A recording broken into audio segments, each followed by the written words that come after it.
Baiklah, Assalamualaikum warahmatullahi wabarakatuh. Perkenalkan teman-teman, nama saya Dimas Setiawan dari Prodi Peternakan 2018 dengan NIM 1803060012. Di sini saya akan mempresentasikan tentang sifat-sifat dasar komunikasi bisnis. Yang pertama itu materi yang akan disampaikan apa sih pengertian dari komunikasi gitu kan. Jadi pengertian dari komunikasi adalah penyebaran informasi atau ide-ide sebagai sikap dan simbol emosi seseorang melalui simbol atau merupakan suatu penyampaian informasi yang berisi tentang ide sikap seseorang kepada orang lain. Nah, selanjutnya apa sih yang dimaksud dengan komunikasi bisnis gitu kan? Jadi komunikasi bisnis adalah proses berbagi informasi antara orang di dalam dan di luar bisnis. Komunikasi yang efektif adalah dengan cara dan manajemen interaksi untuk mencapai tujuan bisnis. Tujuannya jelas untuk meningkatkan praktik bisnis dan mengurangi kesalahan.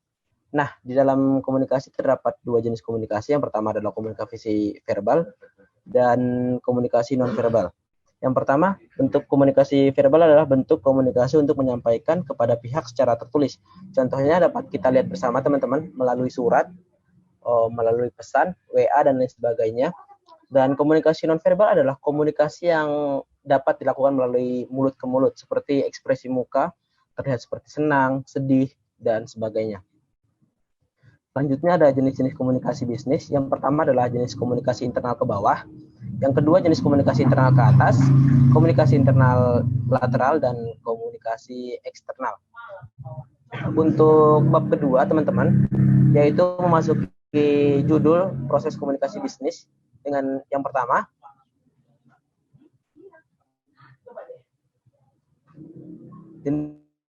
Jenis komunikasi. Jadi dalam jenis komunikasi terdapat formulasi komunikasi bisnis. Yang pertama adalah komunikasi variabel atau sumber komunikasi. Yang kedua ada variabel pesan. Yang ketiga ada variabel penerima. Yang keempat ada variabel konteks. Yang kelima ada variabel saluran. Dan yang terakhir ada variabel efek. Nah, kesalahan-kesalahan apa aja sih yang terjadi atau kemungkinan terjadi di dalam komunikasi bisnis? Yang pertama adalah menyampaikan pesannya tidak tepat atau kurangnya jaringan dan lain sebagainya.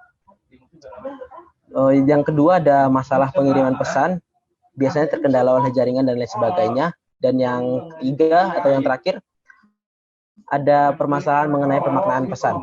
Nah, untuk komunikasi yang baik apa-apa aja sih ya untuk menyampaikan informasi yang baik gitu kan. Jadi untuk informasi yang baik adalah penyampaian pesan sangat detail. Yang kedua meminimaliskan gangguan dalam komunikasi bisnis seperti gangguan jaringan dan lain sebagainya. Dan yang ketiga ada mempermudah umpan balik pesan. Untuk bab yang ketiga adalah dengan judul teknik lobbying dunia bisnis. Yang pertama ada organisasi. Apa sih yang dimaksud dengan lobby gitu kan teman-teman? Jadi lobby adalah kegiatan sehari-hari yang sebenarnya tidak dapat dipisahkan oleh kehidupan manusia. Contohnya ketika kita berkomunikasi, kita melakukan negosiasi antara pembeli dan penjual. Nah, dalam jenis-jenis rencana komunikasi terdapat 4. Yang pertama dengan menang. Yang kedua kehilangan strategi. Yang keempat, kehilangan strategi untuk umum. Dan yang keempat, kehilangan strategi ketika kita tidak mengambil manfaat. Nah, strategi-strategi apa sih yang dapat kita lakukan dalam ilmu perdagangan ini kan? Yang pertama, kita membuat tema.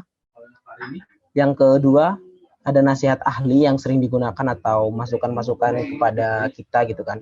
Yang ketiga adalah tetapkan tenggat waktu. Yang keempat, meminimalisir kesalahan. Dan yang kelima, ada metode pengembangan. Dan yang terakhir ada GAIL, atau prinsip yang sama berlaku ketika pihak mengancam pengklaim untuk menarik penawaran dan mengkonfirmasi hasilnya.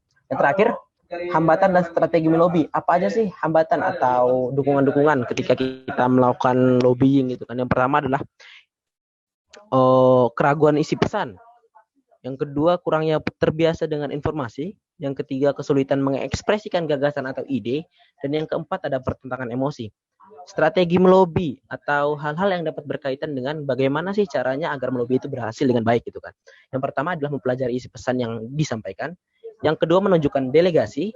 Yang ketiga, berikan pesan positif. Dan yang terakhir, ada berusaha mengalihkan perhatian jika ada kesalahan. Atau kita melakukan improvisasi gitu kan terhadap klien kita. Dan yang terakhir, terima kasih atas segala perhatiannya teman-teman. Saya ucapkan terima kasih. Apabila ada kata-kata yang salah, saya mohon maaf. Wabillahi taufiq wal hidayah. Assalamualaikum warahmatullahi wabarakatuh. Waalaikumsalam warahmatullahi wabarakatuh.